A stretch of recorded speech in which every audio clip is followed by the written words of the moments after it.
In our recovering strategies, we often tend to focus on the IT stuff, which is important, but we need to consider everything. We might be able to get our data center up and running within 12 hours, but if we have no outside connectivity, it might not do a lot. How can we ensure that we have redundancy on our supply chain? If we take the example of an earthquake, what if our local supplier is hit and they're out of business? Can we get it from somewhere else further away if the infrastructure is intact? What if the supplier we have just closes their doors, goes out of business? They can just decide we're a difficult customer and they don't want to do business with us anymore. Do we have someone else in place that can pick up that slack?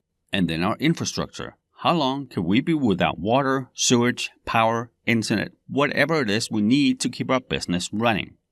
Since we already covered the generators and the UPSs, we know we can technically stay up, with power at least, for as long as we have fuel.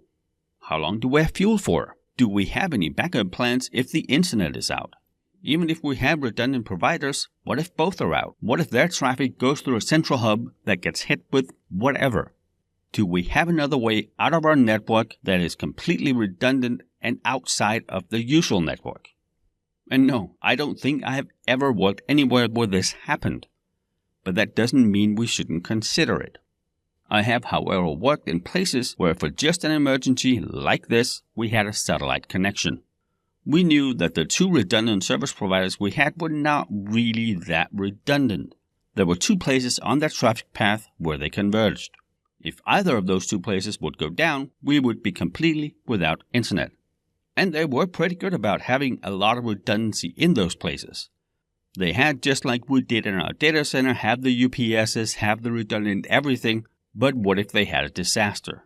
Even if we never used it for, $400 or $500 a month, I think, we had a satellite connection, we had a network that was completely segmented off on. If, worst case scenario, something happened to either of those two stations, our network admins could just switch the traffic over for the critical systems into the satellite connection. In many places, that may not make sense, but we need to go through our due diligence and see if it does for us.